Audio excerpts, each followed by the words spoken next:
అంతర్జాతీయ కూటముల గురించి అన్ని ఎగ్జామ్స్లో ఎక్కువగా అడుగుతూ ఉంటారు.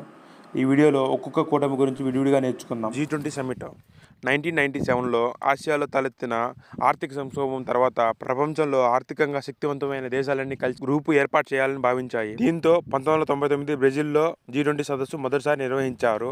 వాస్తవానికి G20 ప్రధాన కార్యాలయం అంటే ఏదీ లేదు. ఏ దేశంలో నిర్వహిస్తారో వాళ్ళే ఏర్పాటు చేసుకోవాలి.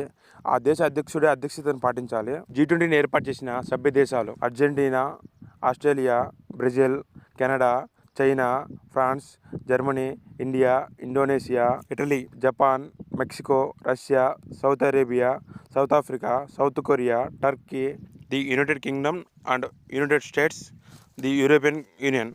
G20 ఏర్పడిన తర్వాత జరిగిన మొదటి సదస్సు వాషింగ్టన్ DC, అమెరికాలో జరిగింది. నెక్స్ట్ 2026లో జరగబోయే సదస్సు ఇటలీలో జరగబోతుంది. ఈ ఇయర్ జరిగింది దక్షిణాఫ్రికాలో. 19వ సదస్సు జరిగింది 2024 బ్రెజిల్లో. ఎగ్జామ్ పాయింట్ ఆఫ్ వ్యూలో ఇండియాలో చివరిగా ఎప్పుడు జరిగింది, ఎన్నో సదస్సు అని అడిగితే 18వ సదస్సు 2023లో జరిగింది. అంతకుముందు ఇండోనేషియాలో జరిగింది 17వ సదస్సు 2022. ఎగ్జామ్ వరకు ఇదే బేసిక్ ఇన్ఫర్మేషన్. థ్యాంక్స్.